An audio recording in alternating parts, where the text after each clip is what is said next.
जय मसीह की। खुदाबंद के नाम की महिमा हो। और आज का जो वीडियो है विश्राम दिन को लेकर के है। संडे, इतवार, प्रभु का दिन।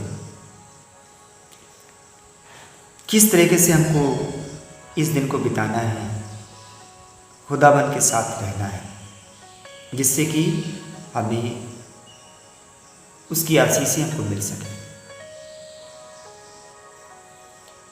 यिर्मयाह नबी 17वां अध्याय 24वीं आयत।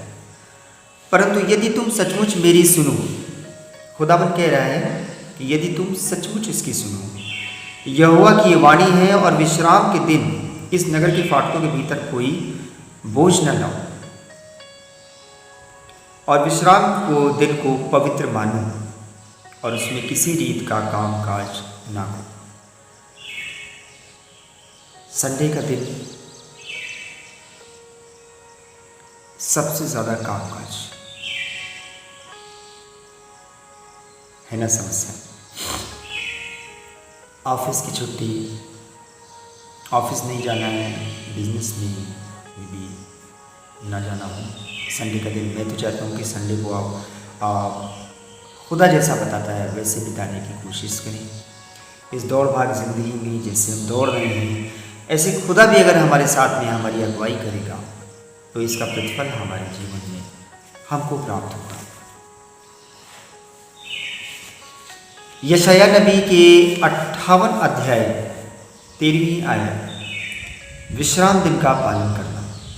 यदि तू विश्राम दिन को अशुद्ध ना करे। ये विश्राम दिन कैसे अशुद्ध हो जाता है? हम ऐसा क्या कर देते हैं कि ये हमारा विश्राम दिन अशुद्ध हो जाता है? शायद उस दिन हम अपनी इच्छा पूरी करते हैं, उस दिन हम अपने तरीके से जीवन बिताते हैं।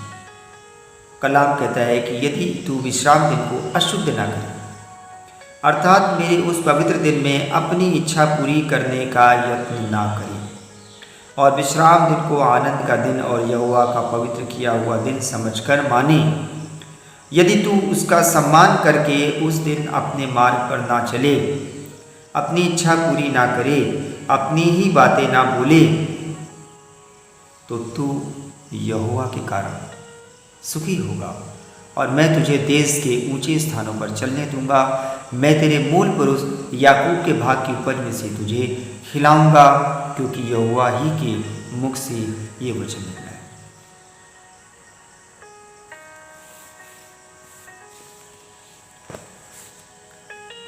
हमारा खुदा, हमारा पिता हमें आशीष देना चाहता है,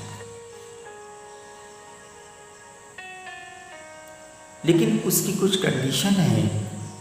तो कंडीशन कर लीजिए ना, मानिए कंडीशन।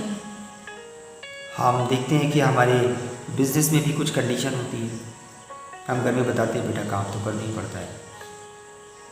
हमारे ऑफिस में भी कुछ कंडीशन होती है, ऑफिस तो जाना ही पड़ता है, बॉस की बात माननी पड़ती है, प्रिंसिपल की बात सुननी पड़ती है, विद्यालयों में, स्कूल में काम तो हमको करना ही पड़ता है। तो उसके बदले में हमको कुछ बेनिफिट तो होता है ना। अगर हमको बेनिफिट नहीं हो तो फिर हम इस बात को नहीं करेंगे। अब यहाँ पे बात आ रही है, अपने पिता से हमको आशीष मिल रहा है। खुदाबंद का आशीष बहुत बड़े रूप में होता है।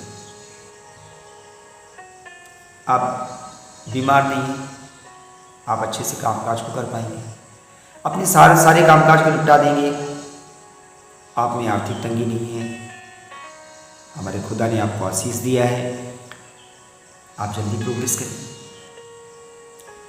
तो जिस तरह हम और दिनों को बहुत मेहनत करके, बहुत दृढ़ता से मानते हैं, उस पर चलते हैं, तो एक दिन जो हमारे खुदाबंद ने बनाया है, इस दिन वो चाहता है कि हम उसकी उपासना करें, हम उसकी आराधना करें। उसका वायदा है कि वो हमको याकूब के घराने की उपज में से खिलाएगा। इसका मतलब है कि वो आशीष देगा।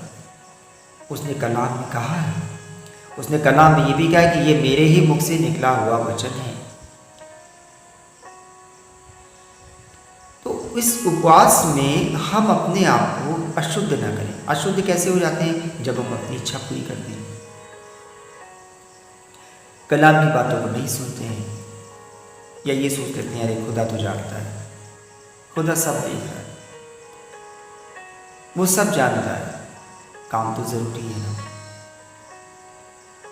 लेकिन कलाम में भी देखिए ना, लिखा है खुदाबंद ने कि मैंने तुझे इसलिए बनाया है कि तू मुझे जाने, मेरी आराधना करे, मेरी उपासना करे। एक दिन 6 दिन हमारे काम काज करें, हम 6 दिन अपने काम काज को करें। एक दिन सही तरीके से अगर हमने खुदाबंद को दिया, अपने पिता के साथ बिताया, उपवास में बने रहना, प्रार्थनाओं में बने रहना, स्तुति प्रशंसा करना, नम्र हो जाना, दीनता से रहना, सिर्फ एक ही दिन क्यों, हर दिन रहना चाहिए, हर दिन नम्र रहना चाहिए। कोई हो सकता है आपसे बदतमीजी से बात कर रहा हो, तो क्या हम भी बदतमीज बन जाएंगे? क्या कलाम आपको ये सिखाता है?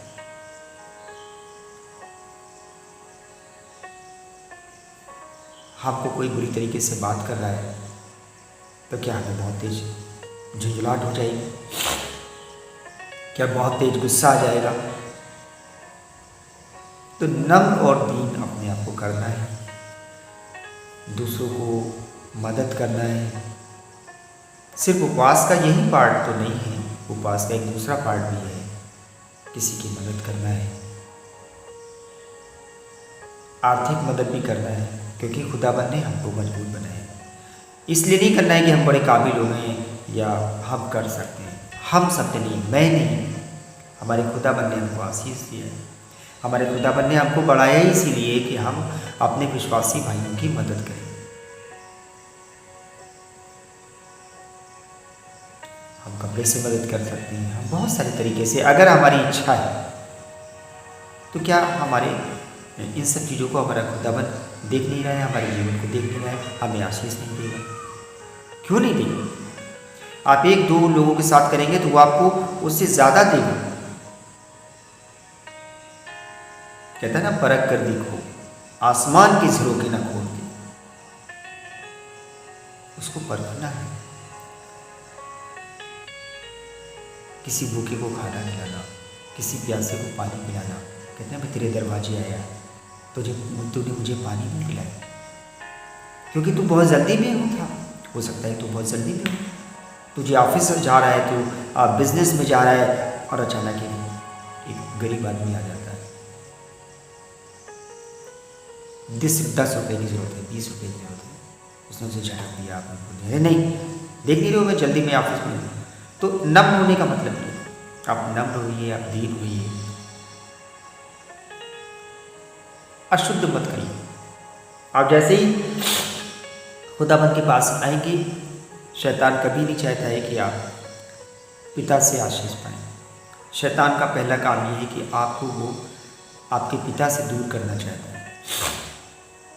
वो चाहता है कि आपके जीवन से पिता के नाम की महिमा ना हो। तो आप इस उपवास को रखिए, कलाम की बातों को मानिए, इसे अशुद्ध ना करिए, इसमें बने रहिए, हलीम करिए, नम्र करिए, बुरी बुरी बातें ना भूलिए। जिस उपवास से खुदाबंद पसंद होता है, जैसा बाइबल बताती है, वैसा उपवास रखिए। खुदाबंद आपको बहुत आयत का आशीष दे। मेरा ये मैसेज आपको पसंद आया होगा। आप सभी से सब्सक्राइब करिए, लाइक करिए और शेयर करिए। कल फिर मुलाकात होगी एक नए मैसेज के साथ। खुदाबंद आपसे बात करेंगे। जय मसीह।